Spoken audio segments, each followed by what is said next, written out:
Hello everyone, मेरा नाम है पूर्णिमा और मैं रहती हूँ ऑस्ट्रेलिया के एक शहर एडलेड में और ये है मेरा चैनल क्लिक टू लाइफ। तो लास्ट वीडियो में हम बात कर रहे थे कि ऑस्ट्रेलिया में जब आप आते हो तो आपको यहाँ पे क्या क्या चीजें शॉकिंग लगती है। तो बस उसी वीडियो को हम यहाँ पे कंटिन्यू करते हैं।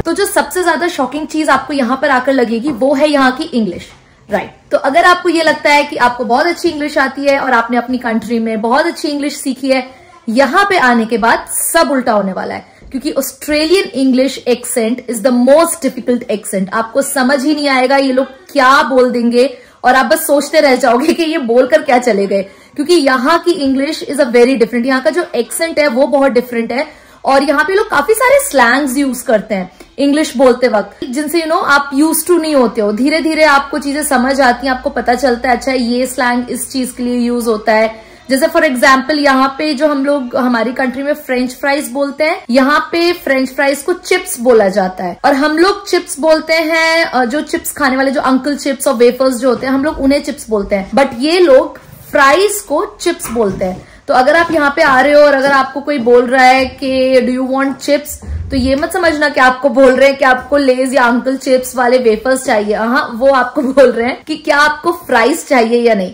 तो यस, ये एक बहुत बड़ी शॉकिंग चीज होगी जब आप यहाँ पर आओगे। और जो एक और सबसे बड़ी शॉकिंग चीज है वो ये है यहाँ का खाना, क्योंकि ऑब्वियसली इनका खाना बहुत डिफरेंट होता है। यहाँ पे खानों में मसाले नहीं होते हैं, बहुत ही फीका खाना होता है। प्लस जो वेजिटेरियन लोग हैं उनके लिए यहाँ पे ऑप्शंस भी बहुत कम होते हैं। इवन जब आप इंडियन रेस्टोरेंट में भी जाओगे, अगर आप उनको बोलोगे कि आपको स्पाइसी चाहिए तो आपको स्पाइसी उतना नहीं मिलेगा जितना आप एक्सपेक्ट कर रहे हो, क्योंकि यहाँ पे जो इंडियन रेस्टोरेंट में जो खाना बनता है वो ऑस्ट्रेलियंस के अकॉर्डिंग बनता है, क्योंकि ऑस्ट्रेलियंस भी इंडियन रेस्टोरेंट में आते हैं खाना खाने के लिए। तो इसीलिए यहाँ पे जो इंडियन खाना भी है वो थोड़ा सा आपको कम तीखा और कम स्पाइसी मिलेगा, यानी कि कम मसाले वाला मिलेगा। बट अगर आप ये सोच रहे हो कि आपको ऑथेंटिक इंडियन खाना मिलेगा तो उसके लिए आपको बड़ी मशक्कत करनी पड़ेगी, आपको काफी सारे रेस्टोरेंट एक्सप्लोर करने पड़ेंगे, तब कहीं जाके आपको वो ऑथेंटिक इंडियन खाने का टेस्ट मिलेगा किसी रेस्टोरेंट में। और फिर यहाँ आने के बाद ऑब्वियसली आप वो इंडिया वाले जो गोलगप्पे हैं, समोसे, कचौड़ी, ये सब मिस करोगे। समोसा मुझे मिल गया, गोलगप्पे मुझे मिले, बट देन अभी तक मुझे वो जो हमारे कोटा की जो कड़ी कचौड़ी होती है या फिर समोसा और आलू की जो सब्जी साथ में दी जाती है वो सब यहाँ पे नहीं मिलती है। वो मैं बहुत मिस करती हूँ। तो यस, तो अगर आप यहाँ पर आओगे तो आपको खाना भी यहाँ पे बहुत अजीब मिलेगा। अजीब इन द सेंस कि आपको बहुत अलग मिलेगा, डिफरेंट मिलेगा, टेस्ट डिफरेंट होगा, जो शायद आपके लिए शॉकिंग हो सकता है। तो मैं हूँ अभी अपने ऑफिस में, तो हम बात कर रहे थे कि यहाँ पे जो कल्चरल डिफरेंस है या ऐसी कोई चीज जो मुझे शॉकिंग लगी। तो दूसरा था यहाँ पे जो वर्क लाइफ कल्चर है वो बड़ा सही है। मतलब इंडिया में ऑफिस जाने का टाइम था लेकिन वापस आने का कोई टाइम नहीं था। इवन संडेज को भी ऑफिस बुला लिया जाता था या सैटरडे को भी ऑफिस बुला लिया जाता था। जिस दिन हमारी छुट्टी होती है संडे को, उस दिन अगर बुला भी रहे तो कोई एक्स्ट्रा पे नहीं, कुछ भी नहीं, नथिंग। और फिर पब्लिक हॉलीडेज पे भी कभी भी ऑफिस बुला लिया जाता था, बट यहाँ पे ऐसा नहीं है। यहाँ पे क्या होता है कि आपके फिक्स आवर्स रहते हैं जिसमें आपको जॉब करनी होती है। आपका जैसे ही टाइम खत्म हुआ आप गुड टू गो हो। अगर आपका ऑफिस आवर्स 6 बजे खत्म हो रहा है और अगर आप यहाँ पे 6:01 या 5 मिनट पे भी रुके हो तो आप वो 5 मिनट एक्स्ट्रा क्लेम करोगे, कंपनी आपको उसका एक्स्ट्रा पैसा देगी। अगर यहाँ पे पब्लिक हॉलीडेज पे अगर आपको बुलाते हैं तो पब्लिक हॉलीडेज पे आपका जो सैलरी एक दिन का बनता है वो जस्ट डबल हो जाएगा, आपको डबल दिया जाएगा। सैटरडे संडे यहाँ कोई डिस्टर्ब नहीं करता है। इनफैक्ट अगर आप संडे को काम करना चाह रहे हो या आप रेस्टोरेंट में काम करते हो या आप क्लीनिंग का काम कर रहे हो, अगर आप संडेज को, क्योंकि नॉर्मली रेस्टोरेंट वगैरह ही खुले रहते हैं संडे को, तो अगर आप संडे को जा रहे हो काम करने के लिए तो भी आपको पे रेट नॉर्मल डेज से ज्यादा मिलती है, विच इज फेयर इनफ। दूसरी शॉकिंग चीज, यहाँ पर जो सैलरी है वो फोर्टनाइटली पे होती है। यहाँ पर मतलब मैक्सिमम कंपनीज में, हर कंपनी की बात नहीं करूंगी, मैक्सिमम कंपनीज में यहाँ पे सैलरी आपको हर 15 दिन में मिल जाती है, यानी कि आपको महीने में 2 बार तनख्वाह मिलती है यहाँ पे, जो कि आपका काम और इजी कर देता है। यानी कि आपको पूरा महीना भर वेट नहीं करना पड़ेगा सैलरी के लिए। जैसे ही आपका दूसरा हफ्ता आता है यू फील रियली मोटिवेटेड कि अरे वाह यार अब तो सैलरी आने वाली है। तो यार ये भी बहुत शॉकिंग चीज है जो मैंने यहाँ पे देखी कि यहाँ पे महीने में 2 बार तनख्वाह मिलती है, दैट इज फोर्टनाइटली। तो अभी तक मैंने आपको जो भी पॉइंट्स बताए, अभी मेरे साथ है सेबी सौरभ जो अपना पॉइंट बताएंगे। Okay come on SEBI. So basically यहाँ पे जो मेरे को सबसे ज्यादा अलग लगा है वो ये था कि आपको ब्रेक्स लेना नेसेसरी है। अगर आप चाहो कि आप अपने ब्रेक्स को as a over time count कर लो या आप ब्रेक्स ना लो, ऐसा नहीं हो सकता। आपको जबरदस्ती ब्रेक दिए जाते हैं। अगर आप ना लेना चाहो तो आपको फोर्स किया जाता है कि नहीं, you have to go on a break so that you can have some time for yourself, आप रिलैक्स कर पाओ। So that's something different and that's something good, because आप इतने स्ट्रेस नहीं होते normally, because you are having a good time for yourself. और कुछ ऐसा डिफरेंस? रूल्स बहुत अच्छे हैं यहाँ पर। पैदल चलने वाले को काफी हाँ उसको मतलब माना जाता है कि मानती नहीं माना जाता है, तो इसलिए नहीं उसको प्रेफरेंस दी जाती है हर चीज में। साइकिलिस्ट को राइट, साइकिल लेन्स हैं, अगर लेन्स ना भी हो तो भी साइकिल वाले सारे रिस्पेक्ट करते हैं और उनको जगह देते हैं, उनको प्रायोरिटी दी जाती है। ठीक है, ओके। हमारे साथ और भी लोग हैं जो कंट्रीब्यूट करेंगे इस चीज में। एक और शॉकिंग चीज जो मैं आपको शायद अपने पहले पुराने वीडियोस में भी बता चुकी हूँ, वो ये है कि यहाँ पे अगर आप ऑफिस में कॉफी पी रहे हो या अपने कोई भी बर्तन यूज कर रहे हो तो अपने बर्तन खुद धोकर रखने होते हैं। यहाँ पे कोई बाई नहीं होती है, ऑफिस में क्लीनिंग स्टाफ होता है बट वो आपके बर्तन नहीं धोते हैं, तो बाई वगैरह नहीं है जो बर्तन धोएगी। तो यहाँ पे अगर आप कॉफी पी रहे हो या चाय बना रहे हो, then you have to clean your own utensils. Sit down. नहीं मैं बोलूँगा introduction. So now GK will give you some general knowledge about Australia. Sit down. हाँ बताओ, क्या मतलब ऐसा क्या तुम पहली बार इंडिया से ऑस्ट्रेलिया आए तो यहाँ पे क्या डिफरेंसेस लगे? पहले देश अलग है, भाषा अलग है, राइट, लोग अलग है, राइट, लोगों का रंग अलग है, राइट, खाना अलग है।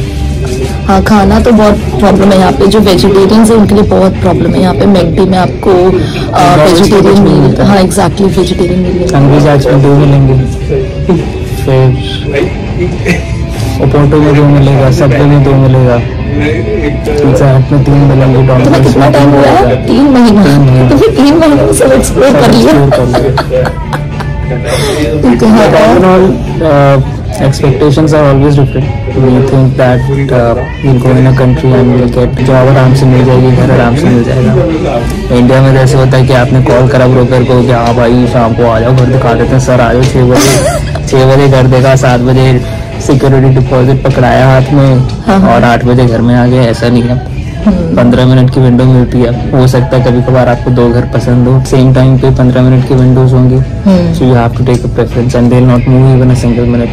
आप 1 मिनट लेट हो तो बोलेंगे जाओ घर जाओ, में आना। राइट, यहाँ पे 1 मिनट की वैल्यू है, यहाँ पे टाइम की बहुत कीमत है। विदाउट रेफरेंस नहीं कुछ होगा। So if you are planning to move, have some reference, family, friends, whoever। घर भी रेफरेंस से मिलेगा, जॉब भी रेफरेंस से मिलेगी। हाँ ये बात सही है, घर भी रेफरेंस से मिलता है यहाँ पे। या तो आपकी पुरानी यहाँ पे हिस्ट्री होनी चाहिए, ये रेंटल हिस्ट्री होनी चाहिए। अगर रेंटल हिस्ट्री नहीं है then you have to have a reference, references, या राइट। और गाड़ी चलाओ, दिल्ली वालों की तरह नहीं चलानी गाड़ी। हाँ हाँ, वो ट्रैफिक का मैंने बताया कि ट्रैफिक यहाँ पर वैसे ही कम है, पर जितना भी है बहुत सिस्टमेटिक है। हवा अच्छी है, हवा अच्छी है। अगर कोई भी लड़की को जाकर प्रपोज कर सकते हो, बुरा नहीं मानेगी, थप्पड़ नहीं मारेगी, कहेगी नो और यस। वो जीवी देखेगी, सौरभ भाई के साथ हाँ बता देंगे, मेरी जीवी मान भी जाएगी। जीके बता रहा था यार कल। और दूसरी चीज जो मुझे बड़ी शॉकिंग सी लगी वो ये थी कि यहाँ पे ना लोगों का रियल नेम तो है ही, पर उसके अलावा यहाँ पे लोग अपना प्रिफर्ड नेम भी रखते हैं, क्योंकि मल्टीकल्चरल कंट्री है, हर किसी का नाम हर कोई प्रोनाउंस नहीं कर पाता है, तो इसलिए लोग यहाँ पे अपना प्रिफर्ड नेम रखते हैं जो बोलने में इजी हो और याद रखने में इजी हो। तो ये भी बड़ा मुझे अजीब सा लगा, अजीब नहीं बट देन बड़ा अनयूजुअल सा लगा, क्योंकि मैं इंडिया से आई हूँ तो इंडिया में नॉर्मली प्रिफर्ड नेम्स होते नहीं है, जो रियल नेम है वही होता है, बट यहाँ पे ऑफिसेज में प्रिफर्ड नेम होते हैं और वैसे रियल नेम कुछ और होता है। और दूसरा कल्चरल शॉक जो हम लोग को यहाँ पर आने के बाद लगा था वो था यहाँ का रोड, यानी कि यहाँ पे रोड पे किस तरह से गाड़ियां चलती हैं, यहाँ का ट्रैफिक, वो चीज मैं आपको दिखाती हूँ। ये देखो, यहाँ पर ना लेन ड्राइविंग होती है, अगर कोई इस लेन में जा रहा है तो वो इसी लेन में जाएगा, और यहाँ पे हॉर्न भी बहुत रेयरली बजता है। यहाँ पे अगर किसी को हॉर्न बजाए तो समझ लो कि किसी ने कुछ गलती किया इसीलिए हॉर्न बजाए यहाँ पे, वरना लोग यहाँ पे हॉर्न नहीं बजाते हैं। यहाँ लोग अपनी लेन में चुपचाप चलते रहते हैं, और यहाँ पे जब भी कुछ भी काम होता है ना तो यहाँ इस तरह से पूरी एक लेन को ब्लॉक कर देते हैं तरीके से और फिर काम होता है। हाँ, यहाँ पे ड्राइविंग का बताओ। यहाँ पे मतलब जब हम आए थे पहली बार तो आपको क्या यहाँ पे डिफरेंस लगा था ड्राइविंग में? यहाँ का ड्राइविंग का सबसे बड़ी बात तो ये कि आपको ट्रैफिक रूल्स बहुत स्ट्रिक्टली फॉलो करना पड़ता है। एक भी पेनल्टी हुई तो पता नहीं कितने $100-300 तो आपके ऐसे ही चले जाते हैं। दूसरा, ये स्पीड लिमिट स्ट्रिक्टली मेंटेन करनी पड़ती है। इतनी स्पीड लिमिट मैंने कभी इंडिया में फॉलो नहीं करी जितनी यहाँ करनी पड़ती है। इवन हाईवे पे भी आप कम भी नहीं चला सकते। फिर अगर 100 का है तो आप कम से कम 85-90 तक को चलाना ही पड़ेगा। ऐसा नहीं है कि आप 50 पे चला रहे हैं। तो ये चीज यहाँ पे थोड़ा डिफरेंस है कि आप अगर फ्रीवे पे चल रहे हैं तो आप स्पीड स्लो नहीं कर सकते गाड़ी की। अच्छा, और क्योंकि आपने इंडिया में भी इतना गाड़ी चलाया है इतने साल, तो with from your experience India में ज्यादा इजी था गाड़ी चलाने या यहाँ पे आपको ज्यादा इजी लगता है? पहले स्टार्टिंग में तो यहाँ पे जब आए थे तब थोड़ा अजीब सा लगा था क्योंकि यहाँ के ट्रैफिक रूल्स बहुत डिफरेंट हैं और फॉलो करने पड़ते हैं। तो स्टार्टिंग में थोड़ा अजीब सा लगा था, लेकिन अब ऐसा लगता है कि यहाँ पे गाड़ी चलाना बहुत आसान है क्योंकि यहाँ पे लेन ड्राइविंग आपको सिर्फ लेन फॉलो करनी होती है। रूल्स फॉलो करने यहाँ पे हर कोई 99% ऑफ लोग रूल्स फॉलो करते हैं। तो एक प्रोसेस है। यहाँ पे साल भर के अंदर मुश्किल से मैंने एक बार हॉर्न बजाया होगा। इंडिया में एक बार नहीं करते थे, कैसे बार तो हॉर्न बजते ही रहा होगा। यहाँ हॉर्न सुनने को ही नहीं मिलता हम लोगों को। तो ये बहुत बड़ा डिफरेंस है यहाँ पे कि यहाँ पे लोग अननेसेसरी हॉर्न बजाते नहीं है। कोई गड़बड़ करता है तो ही हॉर्न बजाते हैं। बाकी जो प्रोसेस है अगर आप यहाँ का फॉलो करोगे, रूल्स फॉलो करोगे तो बहुत ईजी है यहाँ पे गाड़ी चलाना एज कम्पेयर टू इंडिया। क्योंकि इंडिया में हम लोग लेन ड्राइविंग फॉलो जनरली नहीं करते। यहाँ पे तो कहीं से भी कोई भी आ जाता है सामने।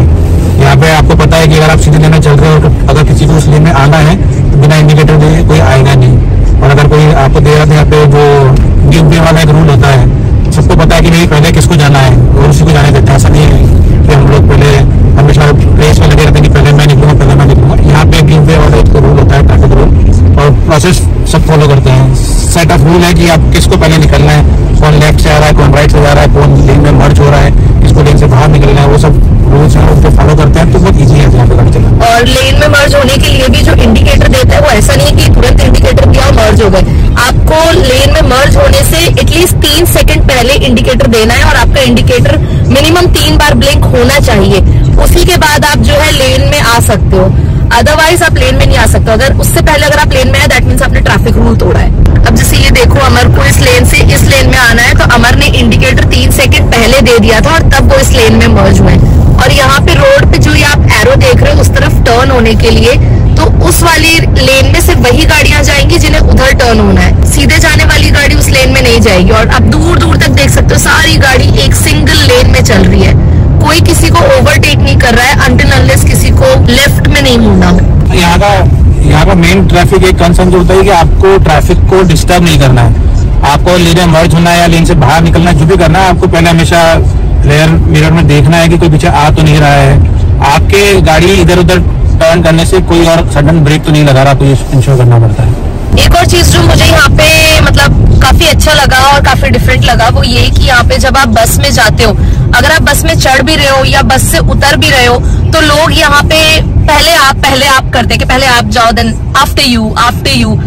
हमारे यहाँ ऐसा नहीं होता था। हमारे यहाँ रेस लगती थी कि कौन पहले जा रहा है। लोगों को था कि मैं पहले निकल जाऊं, धक्का मुक्की होती। बट यहाँ पे ऐसा नहीं है। यहाँ पे सब बड़े पेशेंट हैं, सब तसल्ली से रहते हैं। और अगर आप बस में चढ़ रहे हो या उतर रहे हो तो यहाँ पे लोग आपको बोलते हैं आफ्टर यू गो फर्स्ट। और लोग यहाँ पे मैंने पहले भी बता दिया आपको कि लोग जब यहाँ पे बस से उतरते हैं तो बस ड्राइवर को ऐसे हैंड वेव करते हुए जाते हैं। इसका मतलब होता है कि थैंक यू। और ड्राइवर भी आपको ही वेव्स बैक। तो ये भी यहाँ पे काफी अच्छी चीज है। अभी तक मैंने आपको यहाँ पर ना सब कुछ अच्छा बताया है। एक सबसे बड़ा ड्रॉबैक है जो मुझे, अमर को और यहाँ आने वाले हर इमिग्रेंट को फील होगा, वो है यहाँ की मेडिकल फैसिलिटी। आपको बताना है मेडिकल फैसिलिटी कैसे यहाँ पे डिफरेंट है और अच्छी है, बुरी है, क्या है? एज कम्पेयर टू इंडिया अच्छी तो नहीं है। इंडिया का medical infrastructure one of the best है वर्ल्ड में, क्योंकि आपको वहाँ पे हर मोहल्ले में आपको एक यहाँ पे स्पेशलाइज्ड डॉक्टर मिल जाएंगे, जो यहाँ पे मिलना बहुत मुश्किल होता है। यहाँ पे आपको अगर इवन डेंटिस्ट को भी दिखाना है तो आपको 2 महीने 3 महीने बाद अपॉइंटमेंट मिलता है। तो सबसे बड़ा ड्रॉबैक यहाँ पे यही है कि आपको सडनली अगर कुछ कहीं दिखाना है स्पेशलिस्ट को, आपको वेट करना पड़ता है। इतने टाइम में तो आपकी बीमारी भी ठीक हो जाती है। तो बहुत लोग तो इंडिया जाके इलाज करा जाते हैं इतने टाइम में। और दूसरा ये है कि स्पेशलिस्ट को दिखाने का भी एक प्रोसीजर है। आपको पहले जीपी के पास जाना पड़ता है, जनरल प्रैक्टिशनर के पास, फिर वो आपको स्पेशलिस्ट के पास भेजता है, रेफर करता है। अगर आप स्पेशलिस्ट के पास जाना भी चाहोगे डायरेक्टली आप जा सकते हो, बट देन उसकी फीस बहुत ज्यादा होती है। और अगर जीपी आपको रेफर करेगा, जो भी जनरल प्रैक्टिशनर है, तो फीस थोड़ी सी कम हो जाती है।